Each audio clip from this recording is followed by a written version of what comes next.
is due for a big breakout this season. Is Antonio Gibson the cheat code for zero RB drafters?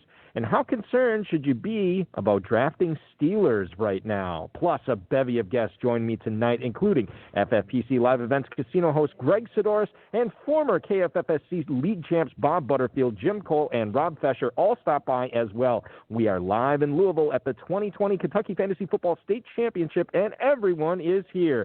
I'm Eric Balkman. Stick around. Your high-stakes fantasy football hour starts now. Let's begin now.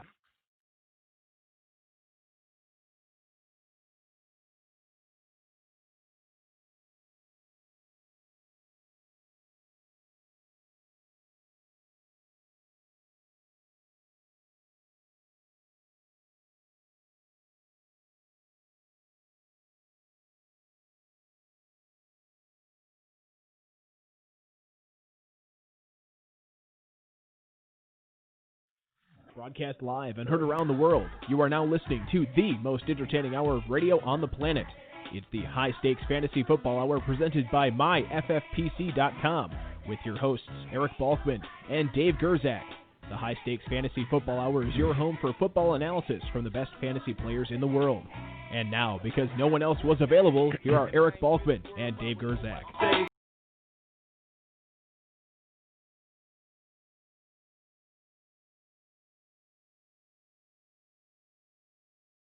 Hey, thanks a lot, Rob. Greetings and salutations to all you Balkaholics and Gerzak fanatics. Welcome to the latest episode of the High Stakes Fantasy Football Hour presented by MyFFPC.com.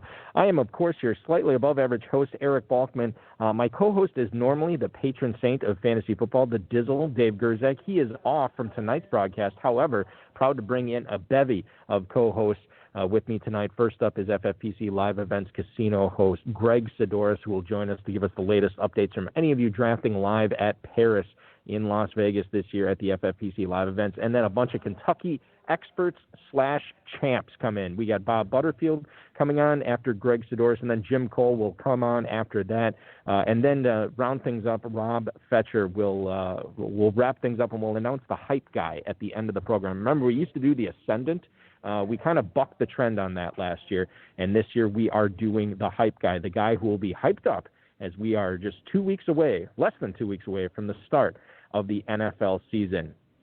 Shout out to the chat room right now. If you guys have any questions, just post them right in there. If you want to connect with us on Twitter, you can do so at HSFF Hour. I am at Eric Balkman. Greg is at Casino, CONXN USA. That's Casino, CONXN USA. Facebook.com/HSFF Hour is where to reach us. And if you want to call tonight, 347-426-3682. That's 347-GAME-OVA. You can also email the show at the inbox at highstakesfantasyfootball@gmail.com if you have any questions for us. Now's the time to send them. I'll do my best to get to them since I am producerless tonight, as my best friend, our mutual friend and producer Rob is off tonight, and we have no best friend, no audio engineer Bryce tonight. So it is me flying solo until we get tonight's guests on the air. Before we get to that, I do want to remind everybody that you can save $400 on additional teams in the FFPC main event. We have main event drafts filling each and every day right now at MyFFPC.com. You can try to get a $500,000 grand prize, and maybe it's not going to be as hard this year, given that the main event is only a little over half full.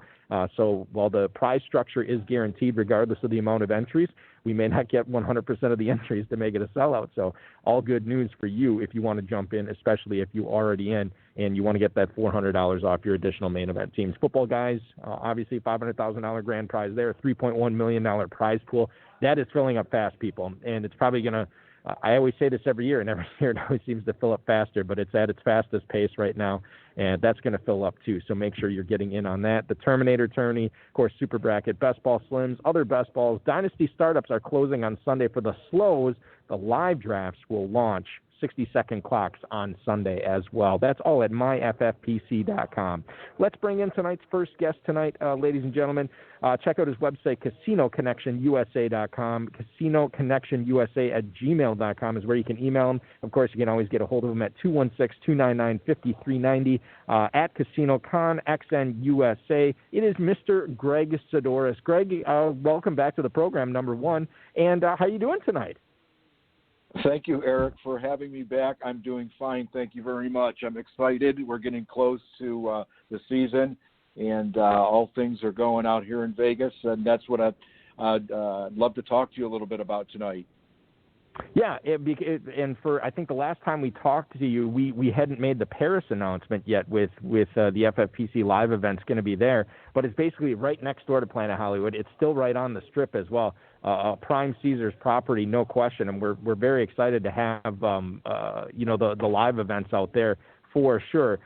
Let's talk about the Sunday viewing party, or if anybody who is coming out there for an FFPC live player, where they can watch the games on Sunday.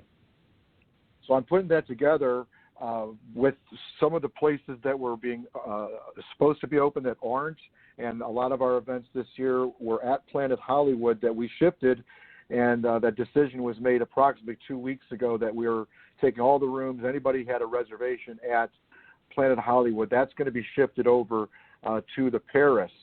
In addition to the fact that we adjusted your rates, extremely affordable. Not only if you made a past reservation, it's going to be readjusted, and for the people that have if you haven't made up your mind, you're sitting on the fence, our room rates for the weekdays over at Paris are $45, and the resort fee is $25, which typically a resort fee is around $37, and that room rate at $45 at the Paris for the weekday. On the weekend, it's $119.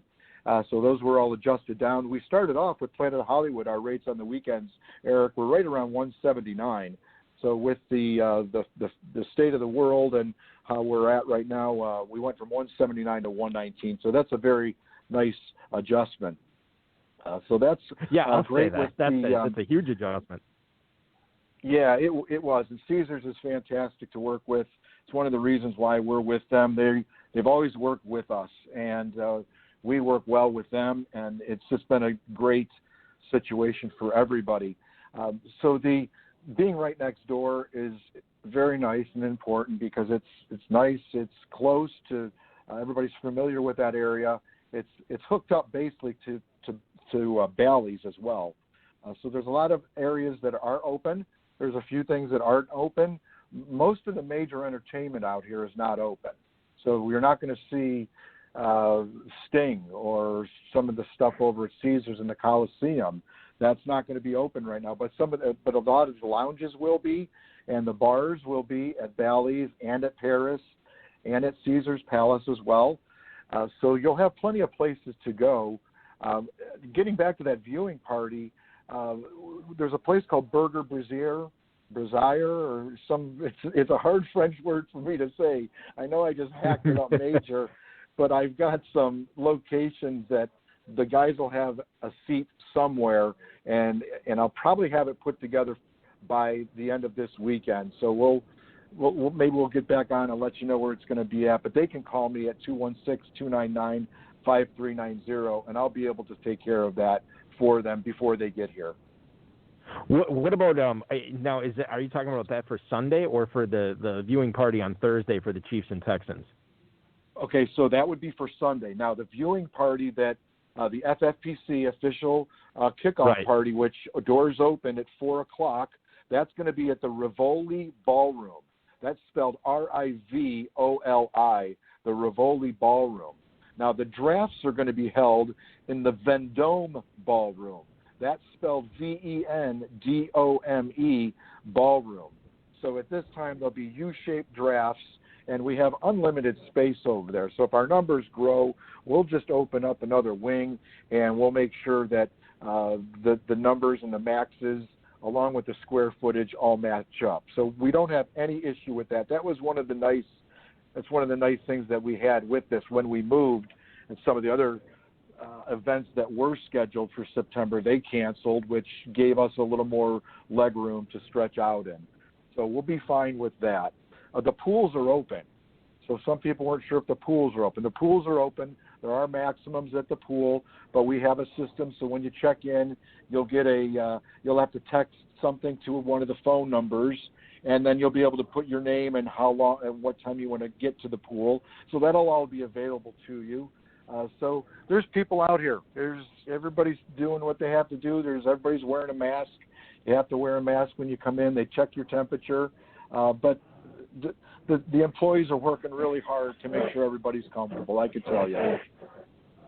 Yeah, no, that's awesome, Greg. That's really good to hear, obviously. So the Rizzoli Ballroom will be the site of the world-famous FFPC opening game viewing party. All the drafts will be taking place in the Vendome Ballroom, both of those at Paris Casino. So, Greg, what if somebody is looking to book, they're going to fly out there and draft one of the main events live in the FFPC, what's the best way to do it? Do you prefer them to email you, call you? What's the best way? Here's what they could do, and if they want to just do it right now. So the first thing I would suggest they do is, if they're not a casino player and they're coming out to draft and they know basically what they're going to do, they could go right to the myffpc.com, and right on that front page, it gives you the link to draft in Vegas. Click it. Then go down to where it states to book your room at the Paris. Click on that, and that'll take you right into our booking engine. Those reservations, you could book it yourself. It does come directly to me. If you feel that you would like to go a different route, speak to me directly, whether you're coming in for more casino action as well, or you have some special requests, call me at 216-299-5390, or email me at casinoconnectionusa.com, and I'll get right with you. But we've got room for you. We'd love to have you come out. If you're sitting on the fence, I think you'll have a great time. And how could you not want to draft live with these guys? It's fantastic. Yeah, no question. And obviously physical distancing won't be an issue at Paris this year for sure. Greg, thank you so much for hopping on with us tonight. Thanks for the update. Always good talking to you. Be good, man. We'll talk to you soon. See you in a couple days. Take care, fellas, and thank you. Have a good one. Greg Sidoris, ladies and gentlemen, joining us on these airwaves tonight. Remember, 216-299-5390, CasinoConnectionUSA@gmail.com is where to reach him. And then, of course, if you want to book, go ahead and go to myffpc.com, and you can register for the main event and register for your hotel room at Paris in one fell swoop. That's how easy it is, and that's what we like to do at the FFPC. All right, let's bring in our next guest tonight, ladies and gentlemen, a world-famous podcaster extraordinaire, a Kentucky legend. It is Bob Butterfield. Bob, welcome. Hey, thanks so much for having me on. Certainly getting to be on the High Stakes show is actually a huge honor, because it's the best show out there. Oh, well, thank you so much, and it's people like you that make it the best show out there. How many years have you been coming to Kentucky, Bob? Kentucky, maybe, I don't know, 6 or so. Yeah, because I feel like I've seen you out here a lot. Yep. What's your favorite one? Main event? Main event is your favorite? Yeah, that's what you usually play every year? Yeah, because you get the camaraderie of all the people like yourself, Dave, other folks. Everyone kind of drifts in and out of those contests, so you get to kind of give each other a hard time sometimes. That's kind of cool. Did you get a chance to check out the new layout here at Caesars, Southern Indiana? Pretty impressive stuff. I'm going to tell you, the Caesars has kind of spoofed it up a little bit, huh? Yeah, they have, absolutely. The sports book looks awesome. Some money here. Oh, yeah, they sunk it in, and we get to enjoy the spoils of it this weekend.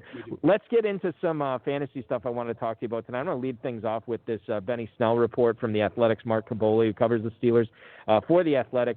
He says Snell is, quote, a much different and better player than he was last season. Now, you remember the Steelers, not only were they hit hard at quarterback by injuries, they're hit hard at running back as well.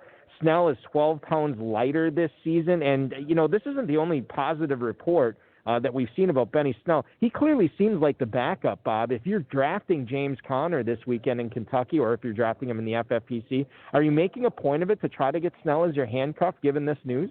I very rarely will go after the handcuff of the top player I have, or a number 2 running back. But in this case, I'm definitely making the exception, because if you have Conner, you should have an injury concern to begin with. Yep. And Benny's 12 pounds, it doesn't sound like a lot when some people say 12 pounds to those of us that maybe 12 pounds happens just over a week. Right. But for Benny, 12 pounds was huge, and if anyone hasn't seen him, he does look different. Yeah, he does, and it's good for him too, because when he came into the league, I kind of thought, okay, well, here's just this plodding guy. He's sort of just a guy, right? And now if he's lighter and he's changing direction better, and all of a sudden you're looking at not just a fill-in volume handcuff guy, he could do some damage. I mean, he could actually make some plays when given the opportunity. He's currently a 16th round pick in the FFPC Football Guys Players Championship. Shout out to Fantasy Mojo, at Fantasy Mojo on Twitter, fantasymojo.com, where we get all this great ADP. Running back 66, still super cheap. So if you got Connor, it's pretty easy to lock up Benny Snell as well, and I think a lot of people will be this weekend. Nick Underhill on Twitter covers the Saints. Drew Brees actually predicted a breakout season on a radio interview for Tre'Quan Smith.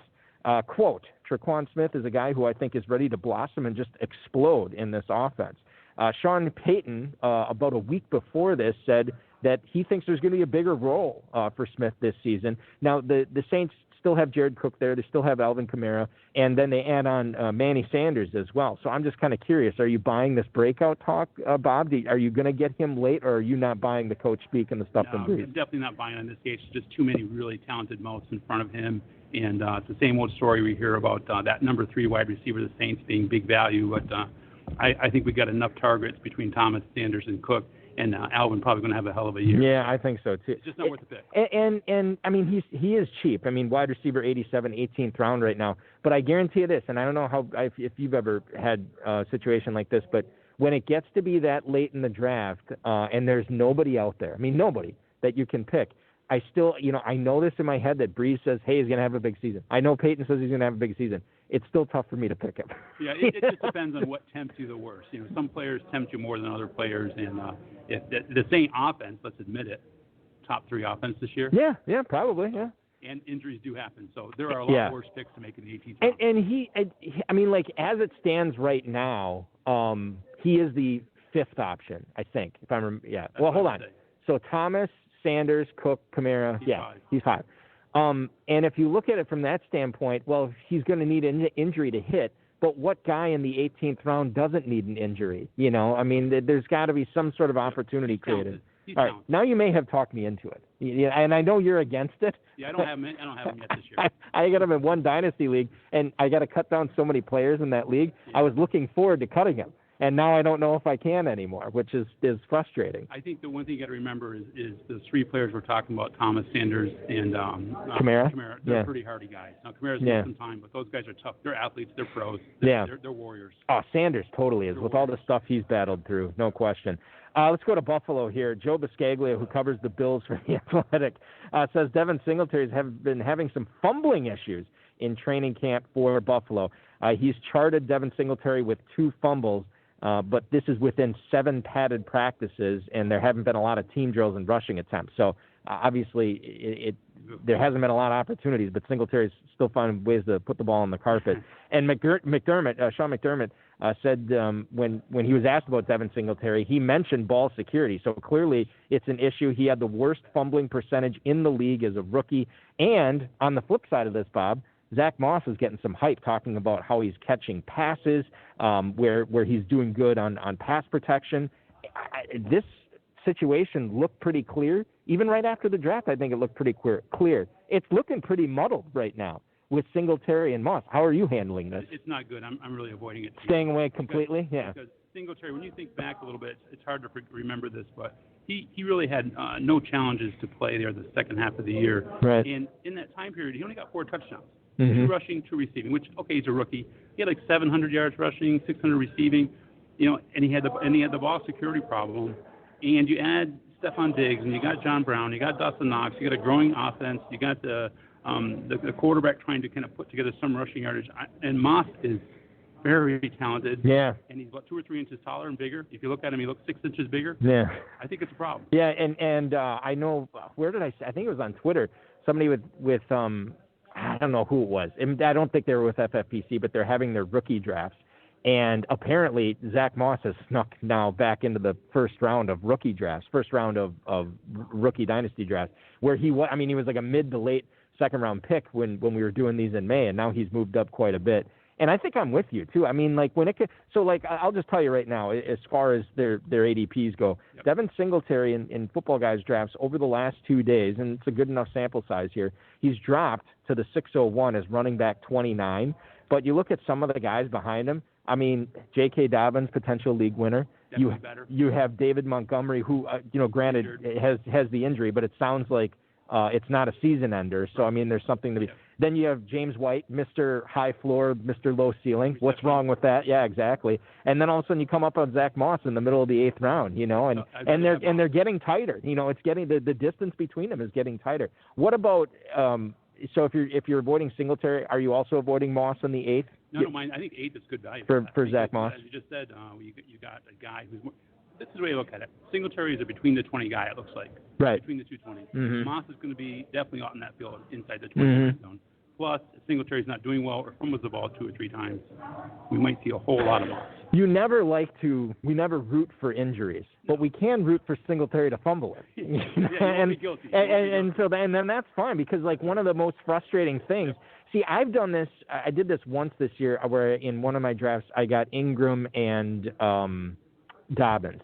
Another draft I got Gordon and Lindsey. Another one I got what's the other one that I just Kamara and Murray. And the thing is, with all those players, maybe with the exception of Kamara, you can't really start them, but if something happens to the other guy, boom, top 12 running back, and I think that's how you have to look at it. And Zach Moss, I don't think he's top 12 if Singletary, gets put on the pine, but top 15, top 20, absolutely. Starting for sure. Hey, Belkis, I wanted to ask you something. Yeah, go ahead. Quick. I know you got Jim Cole coming on here, who won one of the awards in KFFSC. More than one, I think. Yeah, I'm sure he did. He always does. He's a real pain. Well, anyways, I wanted to make sure you ask him about our team performance in the FFPC last year. Team performance in the FFPC, okay. He and I shared a team. Okay. So don't let him get away from the show without you asking about how that team did and how it performed. We learned a lot together. So I don't know if you're setting I don't know how, if you're setting this up. No, not me. I'm just telling you to get some good media out there for your folks. And by the way, when you talk about the show, people like us making the show, I did want to tell you and thank you and sincerely. What makes this show different, what makes this show good, is you bring in so many different players. And different perspectives, too. Right. As a listener, you get to hear 22 different perspectives over 22 weeks, for example. And it makes, finally, even if you don't want to start thinking about other players, the benefit of that, you go, wow, that guy who won, like that guy. Yeah. And it makes you challenge yourself, which that's the best part of the High Stakes Show compared to a lot of the other podcasts. Well, thank you for that. And I'll tell you this, for the longest time, this is like the 9th year we've done this show, and I would say it took me a good 4 years where, people would come on and give their opinions, and it was tough for me to open my mind up to stuff I totally disagreed with. And then I was like, well, these guys are winning hundreds of thousands of dollars. I'm toiling in 5th place. Maybe I should listen. And once I started, not necessarily I had to do what they were suggesting or do the same strategy. Once I opened up my mind to it, to look at it from their angle, it opened up other things to me, in trying to figure this out. And you enjoy it a little more, too, to be honest. Yeah, well, because if you... Okay, so I'm drafting a ton of leagues this weekend. Yep. If I'm drafting the same team, it's no fun. Exactly. But if I'm picking and choosing and formulating all these different ways, and I think that's what makes it more enjoyable. You got time for a couple of emails here, Whatever you Bob? want. You're the boss. All right, so let's go to Frank in Matthews, North Carolina. He writes, with all the O-line injuries in Philly, is it time to take Miles Sanders down a few notches? Thank you for the email, Frank in Matthews, North Carolina. They lost Brandon Brooks. They bring in Jason Peters. Now they lost Andre Dillard. Looks like Peters is going to kick over to left tackle. So Dillard's probably going to be out. You concerned about taking Miles Sanders in the first round now? Enormously. Really? Yeah. How were you before? Were you 1.7, 1.8 with him. I was okay, and now I'm 1.12, 2.1. Okay, yeah.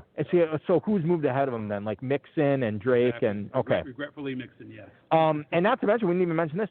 Miles Sanders is dealing with a leg injury too, and we probably won't see him until the start of the season. So and a talented Boston Scott. And Boston Scott behind him too. Yeah, he's no schlub. So I think that's. I'm in this Kentucky slow main right now, and I had the 8th pick. I think I had the 8th. There he goes. And I didn't want it. I was like, oh God, I hope I'm taking him there. And then I'm like, then I put on my green and silver colored glasses, and I'm like, you know what? It's all going to be great. Miles Sanders is going to do great this year. I totally have faith in him, and I took him there. And then I took Mr. Walking Boot Kenyon Drake in the 2nd round. So I already got the walking wounded going on. Well, we'll see. It may not be. No, he'll get healthy. Even if he misses a couple of weeks, a Kenyon Drake in the 2nd round to me is a great pick. Moving on to Josh in Hearn, Texas. He writes, hey guys, a lot of banged up wideouts in San Fran make this hard to sort out for me. Well, who do you like there? Thanks so much. That's Josh in Hearn, Texas. Yeah, we make this joke every year, and it applies to the Niners receivers. They are the spinal tap drummers, essentially, of fantasy football right now, because J.J. Nelson, who they signed to throw the ball to because Deebo Samuel was hurt, Jalen Hurd gets hurt, he gets hurt. Yep. And so they're just dropping like flies. Are you targeting anybody there?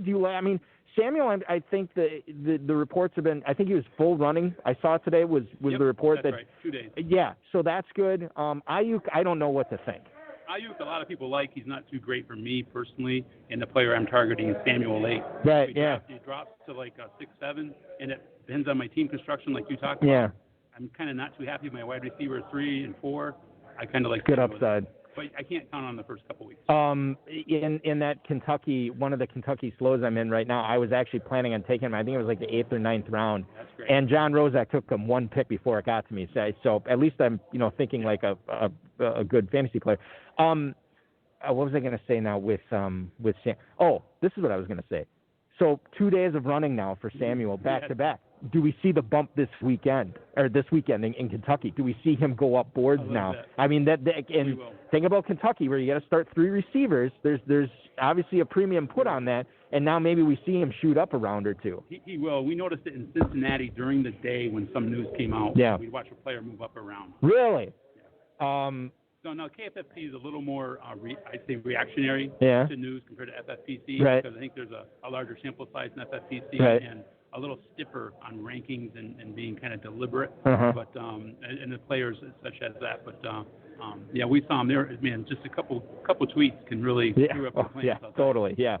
I think that it's going to be very interesting to see where Samuel goes this weekend. And quite frankly, if we see him practice before the start of the season, you talk about people drafting out in Paris, Las Vegas, or online in the FFPC main event, he might be back to where he was going before, too. It's entirely possible. That's right. Bob, one final thing here. So we're doing we always do the Ascendant. We're not doing it this year. We didn't do it last year either, but we're doing the hype guy.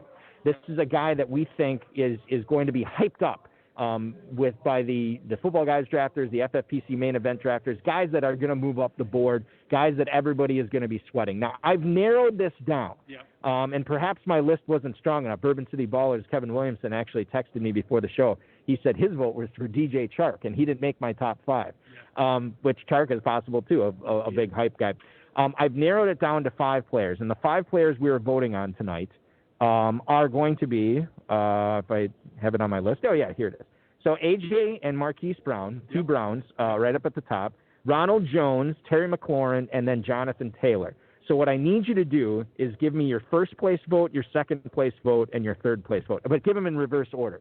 So give me your third, your third guy, and then your second guy, and we'll sell the drama on the radio. Maybe Ronald Jones gets sucked out of this now because of that injury today, but they're saying it's not serious. Well, I mean, obviously they're going to say that, but we'll see what happens. Our Brady running backs always coveted that much. Yeah. Well, that's another thing to consider too. So who do you? Jonathan Taylor's third. Third for you, okay? All right. I'm gonna keep track of this. Marquis Brown is 2. Lots of upside for those big touchdowns. I don't have him quite high enough to get him a lot, but the guy was incredibly effective when thrown. Okay, before you get to number 1, I always get, good or bad, and this is probably a good weight gain that Marquis Brown had. I'm always nervous when guys put on or lose a lot of weight. But you're not concerned about the 23-pound weight gain that he's – because, I mean, dude, and think about this. This is not a lineman. This is not a nose tackle going from 330 to 353. He went from 157 to 180. I mean, that's incredible that he did that in one off season. But I guess he's looked great, so we kind of got to take the Ravens' word for it, right? Yeah, he looks like one of those really fantastic Swiss Army knives, Yeah. He's got like 22 blades now in his hand compared to he only had 6 before. But to me, it's all about – I think he's definitely not going to be as fast. That's okay. He could be a little slower. The question is going to be did he lose some flexibility, and does that get him hurt? Because he dealt with injuries before, obviously, So, but I think great offense, great quarterback, awesome coach, and awesome franchise. For sure. I mean, there's a lot of positives there. And just to let everybody know here, in FFPC drafts right now, Marquis Brown is going at here it is, 5'12". So he has moved up to wide receiver 25. Pretty pricey. Still might be a value when you consider the 20. There's only 24, or that there's 24 receivers going in front of him. You could get him as your number 3. He's your number 3. You technically, I mean, if you went 0 RB or you went wide receiver heavy, you get him as your number 4, and then all of a sudden you're looking elite at the position of Marquis Brown as your number 4. All right, so who's your number 1 guy here, Bob? No question, it's Terry McLaurin. Terry McLaurin, yeah. So he's just getting a lot of talk and a lot of hype, and he's on the right team that they're going to need to throw the ball in the second half every week like no tomorrow. and the quarterback's learning the game. So a lot of turmoil in that franchise too. Yeah. The running back play will flip around. So the one thing to be constant is this kid, Sims, and the quarterback. Yeah. They'll always be out there. I think here's the telling thing about Terry McLaurin. Dude had 93 targets last year. He caught 57 for like 900 some yards and 8 touchdowns. I mean, he was incredibly efficient. And you look at that team this year, Haskins throwing the ball, probably going to be playing from behind, not a great defense. No. He could get 40 more targets on top of that than he did last year. And if he's doing that with 93 targets, Bob, what's he doing with 135? It's going to be great. And this is, I mean, granted, okay, he has moved up. But at this point, where is he right now on Fantasy Mojo? There's no tight end there either. Don't forget. Exactly, yeah. Wide receiver 19 at the 412, which I think is great. I think, and I like Marquis Brown too. But I think McLaurin value-wise is going to be better than the focal part of the offense. Yeah. Marquis Brown is dressing. He's frosting. Yeah. McLaurin he's the everyday bread and butter part of that offense. They just don't have the playmakers that Baltimore does. Yeah, I agree. Bob, what a pleasure. Yeah, this awesome, was. man. Oh, so much fun having you on. Yep. Are you drafting tonight? Oh, yeah.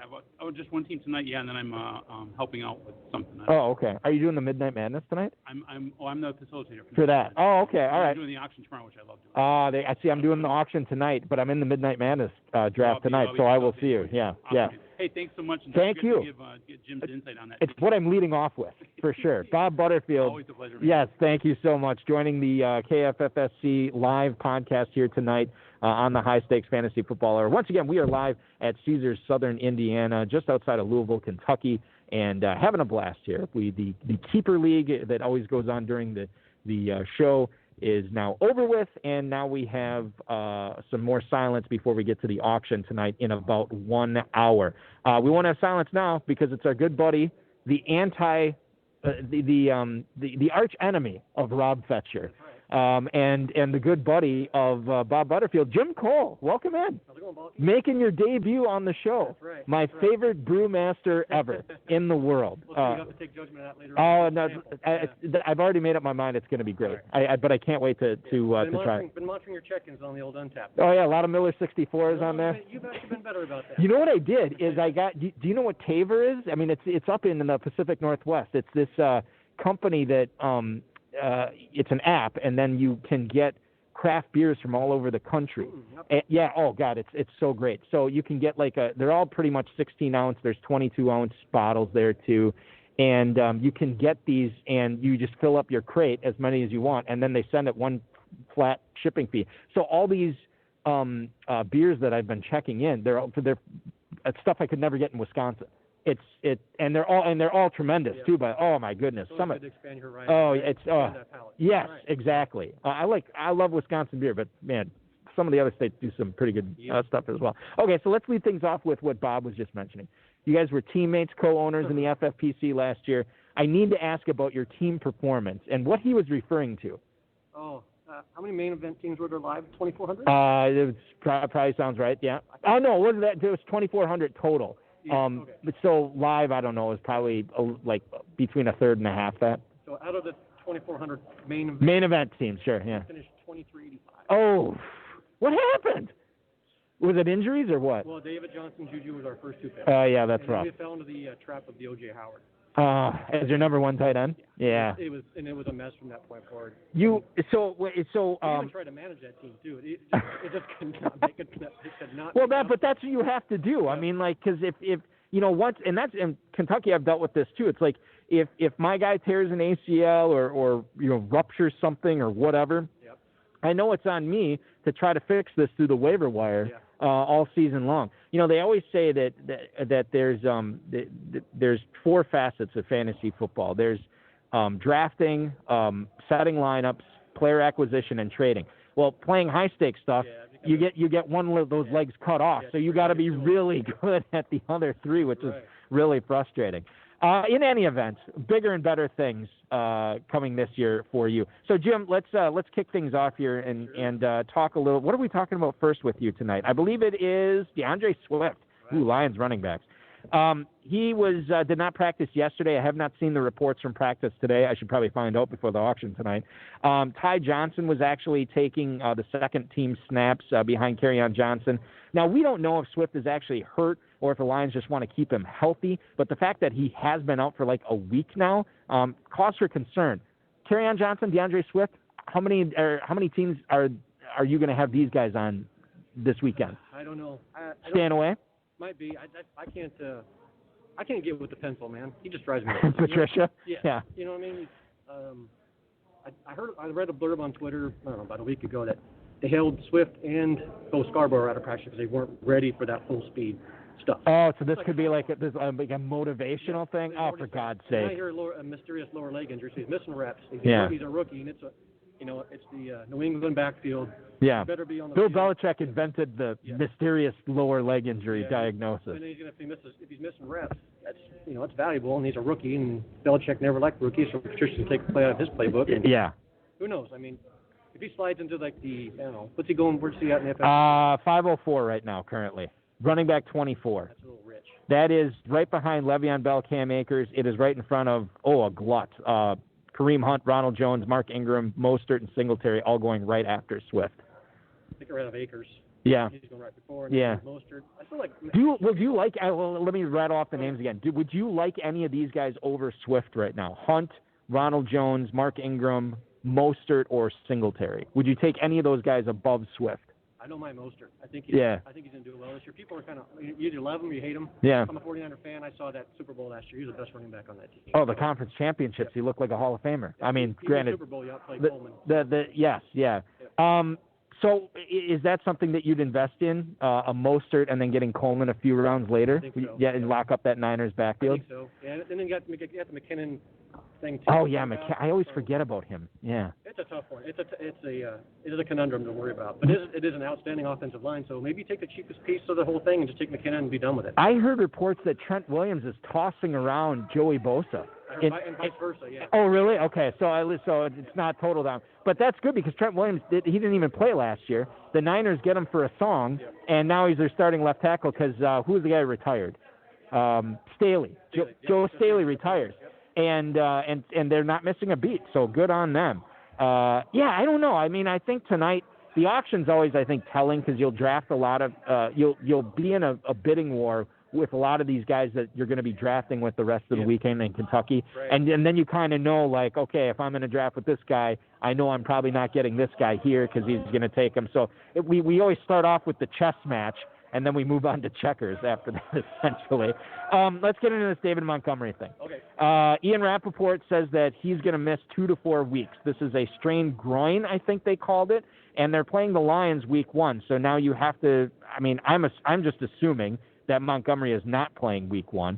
You're going to have Tariq Cohen, the Magic Cord, Cordarrelle Patterson, Ryan Nall, Artavis Pierce, who had 83 combined carries, those 4 guys in 2019. They have not signed anybody yet. So I think for me, I'm just taking that as a sign as the Bears aren't too concerned with this Montgomery thing. So maybe you and I shouldn't be either, right? I tend to agree with you on that one. I think he's going to be a value. He's probably going to lose a round and a half, 2 rounds probably. So maybe you snap him up. Just plan on he's going to sit on your bench for a few weeks, and then he'll be in. And who would you rather have? Because they're going back to back at the end of the 6th round in FFPC drafts. Montgomery or J.K. Dobbins? Oh, Dobbins. Dobbins. So you love Dobbins this year. How long is it going to take before he takes over as the lead back in Baltimore? I wish I could read Harbaugh's mind. I just don't know. He's been looking fantastic in practice. So it's the Twitter hive mind. Yeah. Everything he does is like. I saw a couple of videos. He's over the top of the linebacker, catching over his shoulder. Right. I mean, I saw the same. It's things that Mark Ingram hasn't been able to do for years. Or ever, maybe. Stuff that his dad, who was a wide receiver, probably never did. So, Dobbins looks really, really good. And the thing is, like, when it comes down to it, if you're drafting in the Football Guys Players Championship for the FFPC main event, do you want I don't want to call Montgomery an accumulator back because we just don't know enough about him, but he certainly underwhelmed last year. Right. Or do you want J.K. Dobbins, a potential league winner? And then you get that guy going on your team, and then all of a sudden it's totally different. Probably this weekend, I wouldn't be surprised to see Montgomery probably in the mid-8th, probably. Maybe. Really? I think he was going the 7th last week. Okay. All right. Sometimes in the 6th. Well, we'll see what. Yeah, I mean, we're going to see what happens with that. But that's a 2-round drop sounds about right. Yeah. But you never know. He has. I'll say this.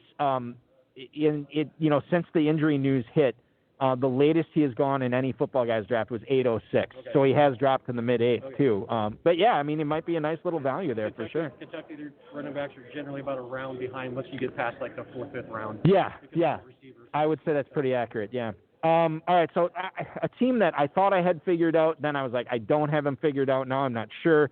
Ben Roethlisberger says his elbow feels, quote, really good after he threw 3 days in a row last week. Brooke Pryor, who covers the team, tweeted this out. He's taking a day off every now and then to, as he's rehabbing this surgically repaired elbow. But it sounds like he's fully healthy. Mark Caboli, who we talked about earlier in the show, said that Roethlisberger was on a throwing program. He actually scrapped it because there was no pain in the elbow. How do you feel about drafting Steelers pass catchers, Jim, knowing that Roethlisberger is throwing to him this year? I think I'm wheels up, man. I mean, are you really? I think so, yeah. And right now, Roethlisberger is an absolute steal, in my opinion, because you get him as a QB2. Yeah. Probably in 14, 15, 16 range. Yeah, I think you're right on that. You know what? 15th, end of the 15th. My God, that's just insane. The guy who threw, last time he was healthy, healthy, knock on wood. Right, yeah. 5,000 yards? Yeah, it seems about right. 30-plus touchdowns, 5,000 yards, and, the thing is that he can make, he's already shown this, he can make 2 receivers and a tight end great in that offense. So you're pro Juju Smith-Schuster. I think so. In the second round. Third round, or third, late, early third, yeah. What about Deontay Johnson? You like him? I do. I wish I knew what the health status was right now. Yeah, he's missed some time too. Grab him at a value. I mean, it was a soft tissue thing with him, wasn't it? Leg, I thought. Yeah. I'm gonna look it up right now and see if he's been practicing. Yeah, but I keep checking and I keep looking. And he's still out. Yeah, he's still out. So, but he's like in the Marquis Brown, realm as far as one of those wide receiver 3s being grabbed this weekend. Does nothing but upside, in my opinion. Yeah, calf issue. Missed the last 5 days, as you pointed out. And I remember the hype on him was getting out of control. I can't remember if I mentioned it on this show, but people were talking about him potentially being the number 1 receiver by season's end in Pittsburgh, which I guess there's a non-zero chance of that happening. I don't particularly share that viewpoint. I don't think it's going to happen, but anything's possible. So what about the Steelers tight ends with Ebron and Vance Mcdonald? I know they're for me. Ebron is, I guess you go touch that upside, right? As a backup? Yeah. Okay. Backup, sure, yeah. Obviously tight end premium in the FFPC, they all get pushed up. True. Here, I feel like you can always get a really good number 2 tight end if you want it. Right. A lot of these teams out here will draft a top 5 or a top 6 tight end, and then they don't draft a backup at all, and then it leaves a lot of value out there for. And I've hit on some tight ends as my backup over the years that become my starter for the majority of the season. Delaney Walker was a perfect example of that. And then once he actually started being drafted appropriately, he got hurt, and then he was a total bust. But Darren Waller last year too was not a highly drafted player, and then he ends up crushing it too. So Mark Andrews is the other one too. Yeah. Mark Andrews, perfect example. Yeah. Snapping those guys all over here in Kentucky last year, and then. I looked back at some of my teams. Those guys in that middle tier, the Evan Ingrams. See, this is what I've heard. Every team I had, those guys in there, guys like that. Yeah. If you don't get a top 5 or 6 guy, avoid it, and try to get like 2 upside guys late, and then hope one of them hits. There's always the waiver wire too, because somebody will pop. Kentucky doesn't value the tight ends the way that so you can usually get somebody good off the waiver wire. Let's get to a couple of emails here for you, Jim. First one, if I can find where I copied and pasted it here. I just had it. This is fantastic radio. Okay. John in Mansfield, Mass. Dear Balky and everyone else, are Joe Mixon's migraines and potential holdouts scaring you off him in the first or second round at all? John, thank you for the email in Mansfield, Massachusetts. Joe Mixon, your thoughts on him as a late first-round pick? No problem. So you're good with that? You don't think he's going to hold out. Migraines he'll get over. I don't think Cincinnati can afford to keep him off the team right now. Yeah, because then they have Bernard, Giovanni, and Travion Williams, and it's not a. They get that rookie quarterback. He needs a good. Solid that's true. To hand the ball off to, and he's part of that offense. Zach Taylor really likes him. Yeah. Would you take him over Miles Sanders? Well, it's a tough one. Yeah, that's close. I know I would because I just did it.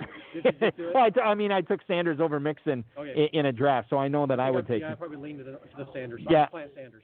And then what about Henry or? Oh, definitely Henry. It is okay. All right. Henry's all right. So, you know what? I don't want to get – I think I got an email for Fetch about Derrick Henry, so I don't want to get too much into it right now. Right. But I do want to talk other Patriots running backs here. Okay. George in Philadelphia. Sony Michel's off the pup. Damian Harris is looking good, and the Pats have Lamar Miller now. So who is the Patriots running back I need? George, thank you for the email coming out of Philadelphia. What about you, Jim? James White. James White, and just don't overthink it. You know, you can – I guess Lamar, Sony's the cheapest. So maybe I think Lamar Miller's cheapest. Yeah, but I don't know if he can make the team. I don't know. I mean, it might be a coin flip. Yeah. But there's no guaranteed money in that contract. No, so, you're going to have Cam Newton go for touchdowns too against those guys. In the yeah. Game. So maybe it's just James White and just stay away. That has been a winning formula the last few years. I think Harris is up in like a single-digit rounds now in the draft. Is he? Oh my God! The hype on Damian. He should have been a hype guy on the list this year. It's out of control because I guess he has been looking good in practice, and people hate Sony Michel now. 10-01. So you're right. I mean, he's gone as high as the seventh round for Damian Harris. My God. I think 9-10 was his average in Cincinnati. So. Right. Yeah. It makes sense. Okay. So the advice you get the bulky stamp on the Jim Cole advice. Keep it simple. Yep. James White, and then don't look at any of those. All right, time for the hype guy here. Okay. We're going to get into the hype guy vote.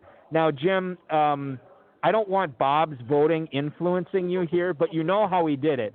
He ranked it Mclaren, Marquis Brown, Jonathan Taylor in that order. So now I want you to go in reverse order of these guys. You have the 5 to pick from: A.J. Brown, Marquis Brown, Ronald Jones, Terry McLaurin, and Jonathan Taylor. So give me your third best hype guy this year off that list. When you say hype, give me the context. Okay, so I'm talking about not necessarily ascendant level, but I'm talking about the guy that everybody is going to be, excited to draft, hawking up in Vegas, potential league winner. Maybe we should call it the league winner. Okay. But like, somebody like that people are going to go crazy for. Okay, third place is Jonathan Taylor. Jonathan Taylor's third. I think so. See, I'm going to reveal it at the end of the show, but I have him higher than third. Okay. But do you think just because we're in Kentucky, you think it gets out of control here with him being a Colt?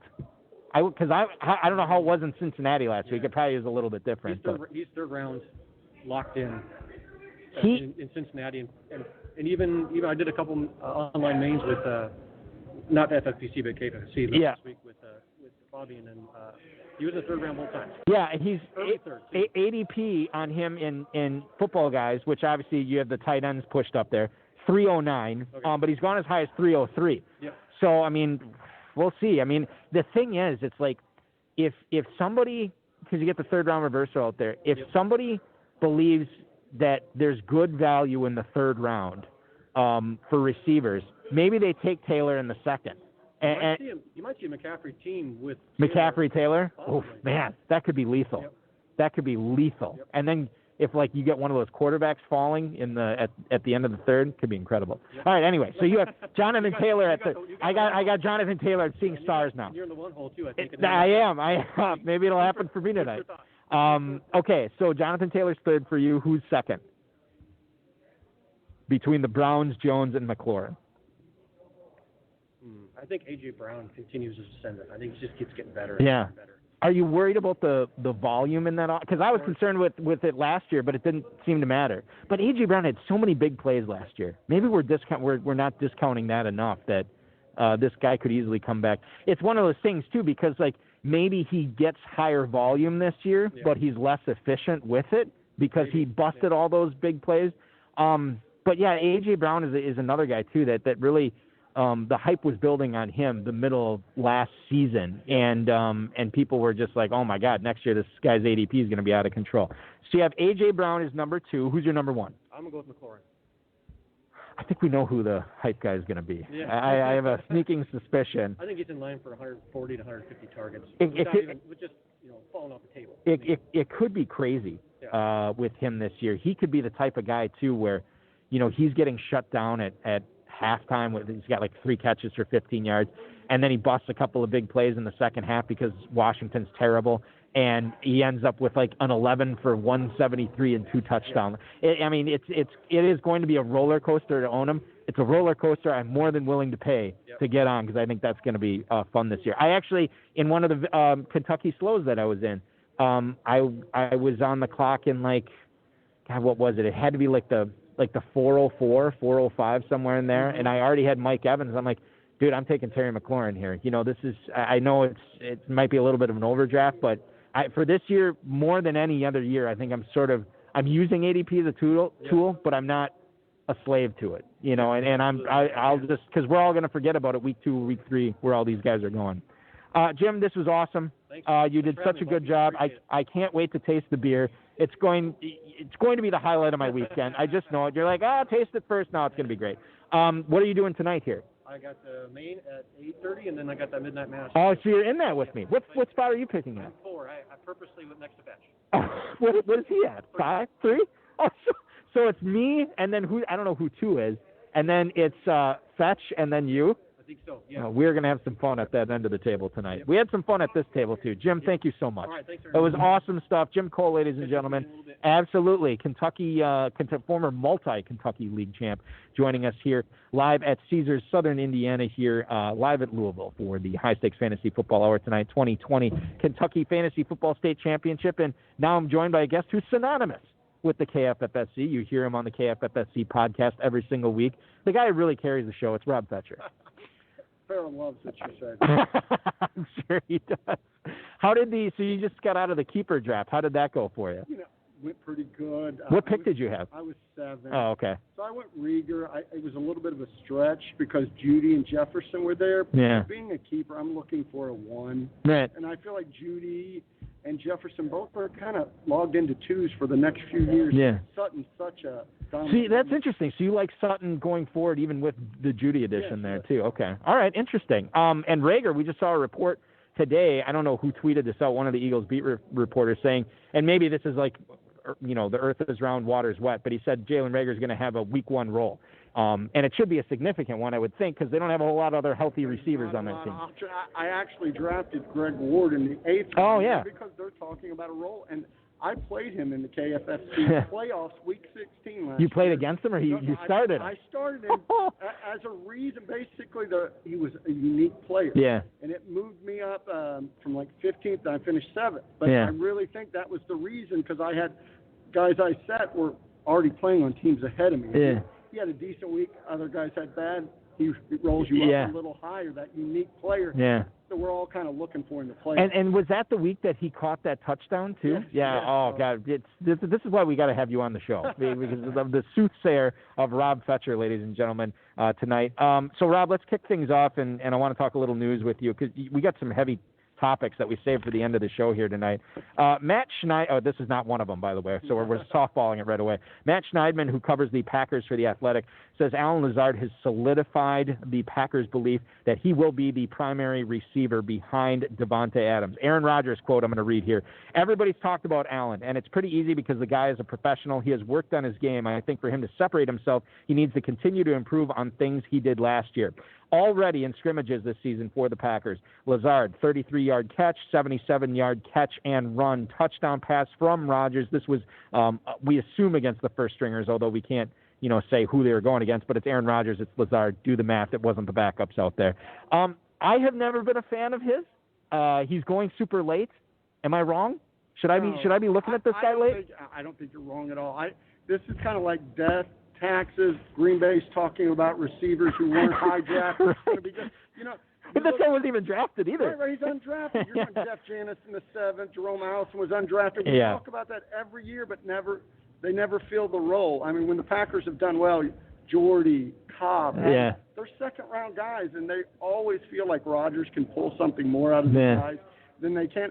Lazard had a role late in the year last year. I think he'll have a role. But as far as fantasy, I don't want a guy that's going to have a role. I want a guy that's going to, jump out and flash. Yeah, that's a great point. I mean, maybe that's the problem I have with him, because he goes in the 13th round, Fetch, as wide receiver 57. I mean, that's fine if you want to take him there, but that's where I'm trying to hit home runs. Yeah, Paris Campbell, Michael Pittman, a guy that could take over. Yeah. Right, and those guys are pedigreed. Was Paris Campbell a first or a second round pick? He was second round. And Pittman was second round too. Right. And then you have Lazard, who wasn't even on a team. Yeah. Now, I liked him in the pre-draft process. I when he was playing at Iowa State, I'm like, this guy's going to ball out in the NFL. And then I switched my feelings on him when I saw 32 teams pass on him 7 times. Right. Like, maybe I'm wrong in my talent evaluation here. I just see it's a limited ceiling. It's fine if you want to draft him, but outside of buys, he's not going to have many spike weeks. I really don't see him taking a step forward. And he's never passing Devontae Adams. No, never. Yeah. On the flip side, stay in the NFC North. This is a receiver I actually like. Anthony Miller participated in team drills this week, according to Brad Biggs on Twitter. This is on Tuesday. He had his second straight off-season shoulder surgery completed, but his rehab went well, and it sounds like he is going to be ready to go week 1. Allen Robinson, who's actually dealing with a bit of an ankle injury right now, is going to be opposite Anthony Miller. And Miller, I think part of the reason I like him, Fetch, down the stretch last season, 5.7 catches, 72 yards across the final 6 weeks. Would have been even better, but he was inexplicably playing special teams in week 17, and he got hurt on that play.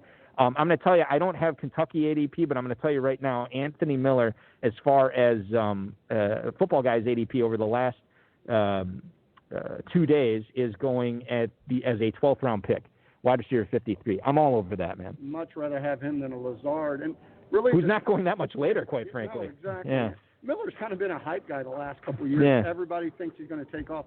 I think the big thing to note here is Taylor Gabriel's gone. They really like to use Taylor Gabriel in that third down slot type role. They brought in Ted Ginn, but I don't think Ted Ginn has that. He's a deep threat. He's not taking those third down targets that I think Anthony Miller can really help, since they don't really have a productive tight end in Chicago. So I think they have like 18 of them, but none of them are productive. That's the issue. I think Anthony Miller is, on the rise, and the guy I would draft at double-digit rounds. I think I'm in one of these Kentucky slow drafts. Oh, which, by the way, Kevin Williamson said you were on the clock in one of them, and he said I drafted an hour ago. All right, perfect. Yeah, he said you weren't allowed to talk until you made the pick, but I'm glad you made the pick, so that's good. But yeah, I think I took Miller in one of these drafts as like my number 5 or something like that, and I feel really good about it. I'll tell you this right now. I got 9 drafts this weekend, and I bet Anthony Miller's on at least 3 or 4 of my teams. Just unless he's, people listen to this podcast and start sniping on me, which, I mean, who knows if that's going to happen. But I'm with you. I like him. All right, so WashingtonFootball.com had this story about Antonio Gibson getting a fair amount of first-team reps. Now, you don't have Darius Geis there anymore, Fetch. You get Adrian Peterson, who, we know who he is. He's going to be the starter. I saw an interesting report today. I don't know if you saw this, but it was a beat writer that said Washington is probably going to keep 4 running backs. But if they don't, it's Bryce Love who's going to be on the outside looking in, because it sounds like J.D. McKissic's role is locked on this team. Take me through the Washington running backs. Who do you like? Who do you not like? Well, I don't like anybody but McKissic, and again, you can get him so late. He's like free. Yeah. And the reason he's like the guy, Tony Pollard, Darrell Henderson. Yeah. Guys out of Memphis, just like Gibson. Yeah. They're almost like gadget players. I hate when that word's used, because that means it's sparing them. Yeah. You know what I'm saying? Yep. They're versatile. Everybody's looking for McCaffrey, the running back that can catch and run the ball in the tackle. Yeah. They're just not out there. And if they're using more like a gadget, like a Tavon Austin, something like that, that usually does not end up well. It usually means low volume, low snap count. Yeah. How effective can you be for fantasy if you're not out on the field consistently? And so I think, I don't know, I assume you and I are agreeing on this. The running back that's probably going to have the most first-team snaps in Washington, probably going to be Adrian Peterson.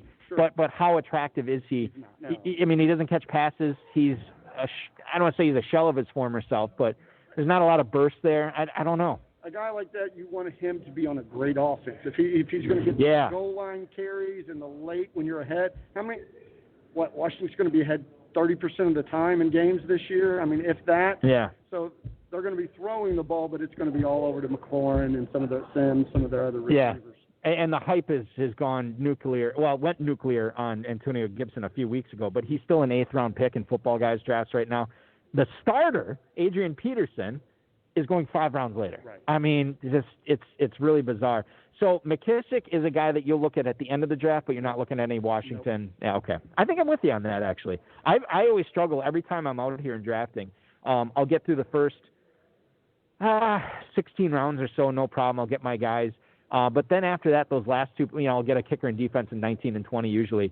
But 17 and 18, man, I'm like this close to sticker picking, where I just got to go up there and look for a name, because I just can't find anybody I like. McKissic, it could be that guy this weekend. I'm looking for a guy like Bowden this year. Oh yeah, he'd be interesting. I always like McKissick, a guy that's going to catch the ball out of the backfield. If something happens on a Sunday morning, somebody got hurt, one of your starters, you want a guy that you know has a role and is going to get you, 5 catches for 50 yards so you don't lose that week. Pass catchers. Like, it's so difficult. Derrick Henry's a first-round pick. You know how difficult it is for me to like him when he doesn't catch passes? And look, he's an Adonis. He's a beast. He's a guy that, he practices against semi-trucks, instead of players. This guy's awesome. And it's still difficult. I took Miles Sanders over him in the Kentucky draft the other day. Just like I couldn't – Miles Sanders is hurt, and his offensive line is shredded, and I still took him over Henry because I couldn't get over the pass-catching aspect with Henry. That could prove to be a big mistake. I think we actually have a Derrick Henry email coming up here. Yeah, actually right now, Fetch. Let's this is a perfect segue as we go into it. I can't remember who this is from. It is from – Aaron in San Jose. Hey, fellas, I know Derrick Henry doesn't catch passes, but don't you think his workload will make him worth grabbing over any other running back besides the top 5? Good luck in Kentucky. That is Aaron in San Jose. Fetch, how many running backs are you taking ahead of Derrick Henry in the first round? 6. You're taking Kamara, Cook, Elliott, McCaffrey, Barkley, and Edwards-Helaire? Yep. And then Derrick Henry comes out. So you're taking him over Sanders, you're taking him over Mixon, you're taking him over Drake. Okay. How close does he get to his production that he did last year, Henry? I think he may even have more. Really? I think they're a better team now. They have a full year of Tannehill. The beauty of Henry is that he gets better as the year goes along. And as we're trying to win championships, I love him in week 14, 15, 16. And he's a unique situation in Tennessee. He's got a coach that understands their team runs the ball, so they don't give up on it. Right. There's so many teams.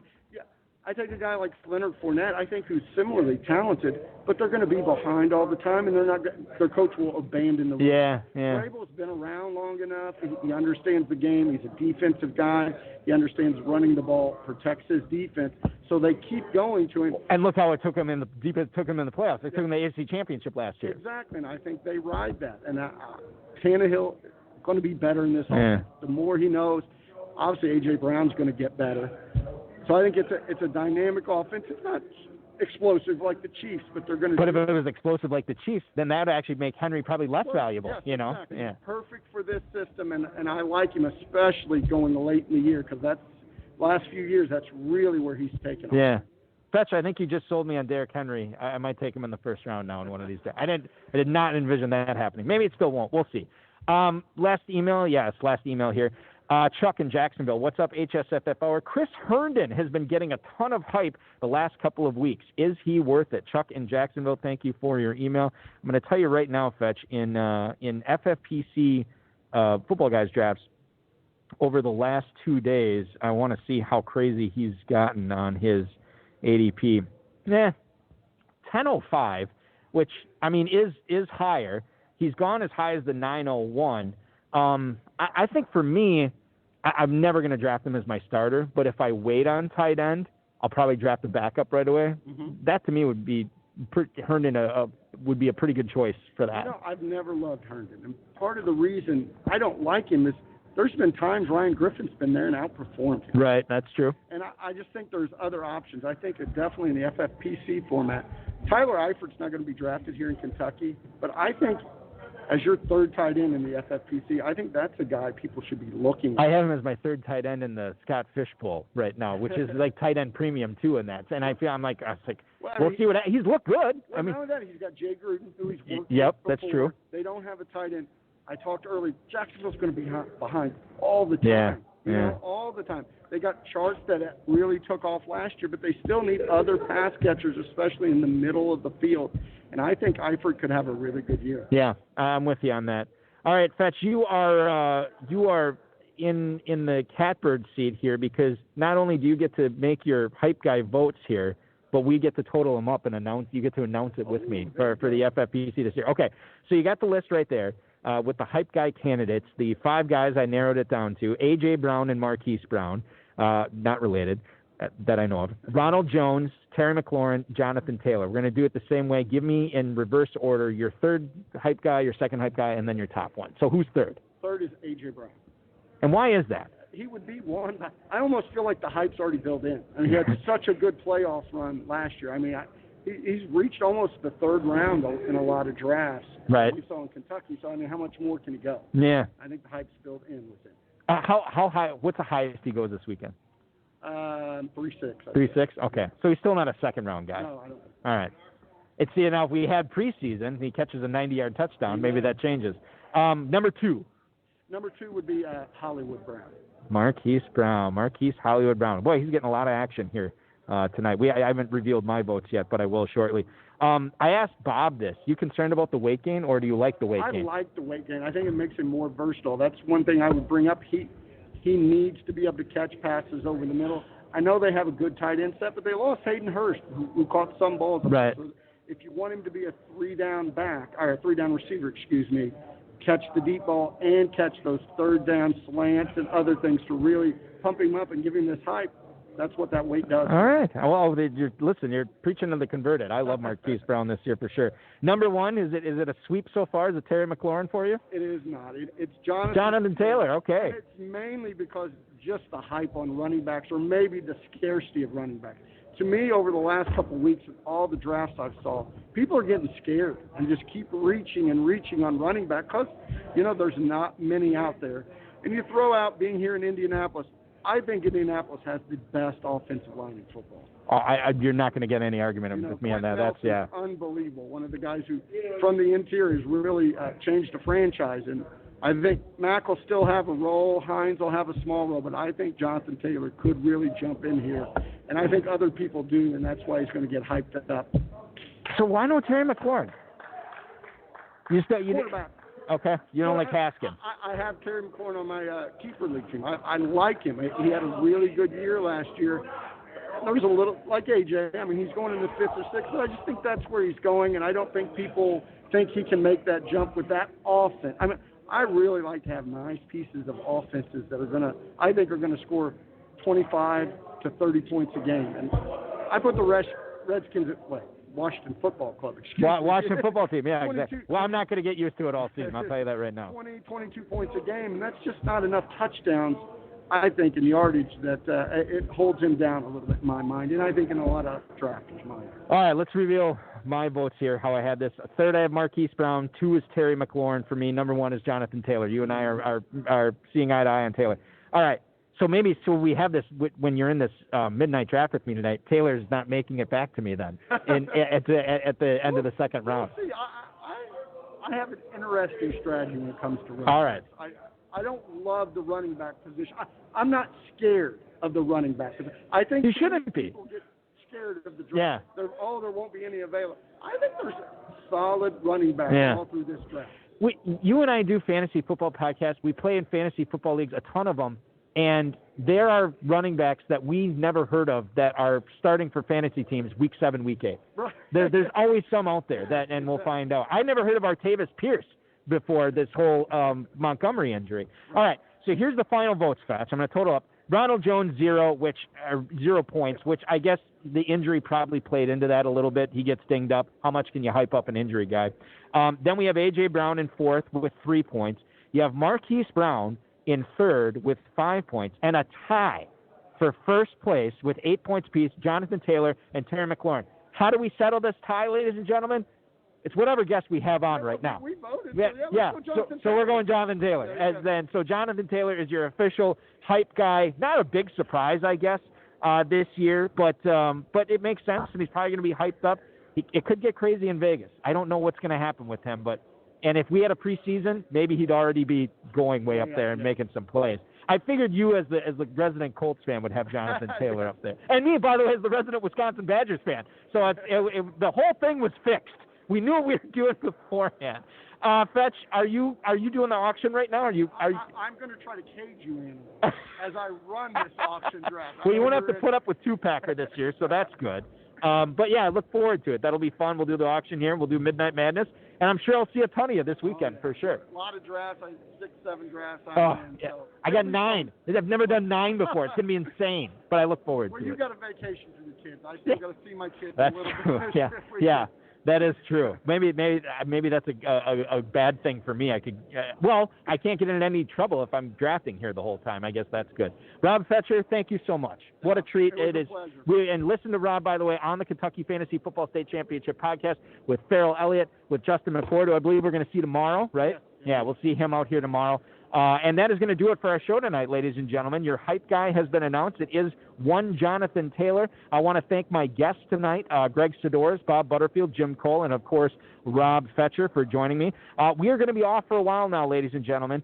No show next week because we got the football guys, Labor Day draft-a-thon, and then the Vegas Live events after that. So we will return after week 1 on Friday with a special guest that day. Remember to book those flights. Get out to Vegas at Paris. $400 off each additional main event team.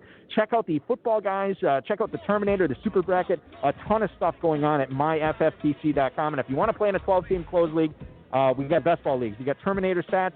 We got best ball swims as well as dynasty startups. Remember, slow dynasty startups close Sunday. And we'll have the live dynasty startups with the 60-second clock after that. Fetch, it's been real. Let's do some drafting, huh? Let's have a drink. Yeah, I love it. Your weekend starts now. This has been another episode of the High Stakes Fantasy Football Hour presented by myffpc.com that was broadcast live and heard around the world. Eric and Dave will be back next week with more analysis, interviews, and advice from a guest much smarter than they are. Thanks for listening, and we'll talk with you again next week.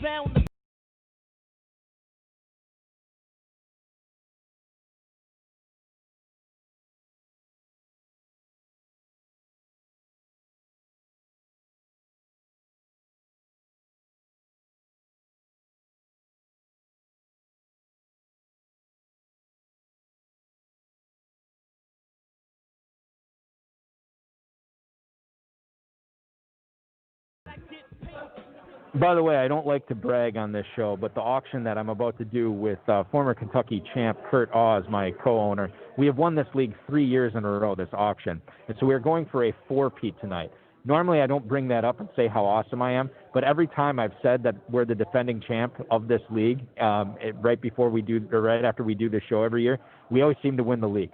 So it's not a brag. It's just I'm trying to keep the mojo going and hopefully make it a 4-peat. Enjoy the drafts. Enjoy the main event. Enjoy the Football Guys Players Championship. Thanks for making the FFPC so awesome. All you listeners of the High Stakes Fantasy Football Hour and supporters of the FFPC, we will talk to you after week 1. Happy drafting season, everybody.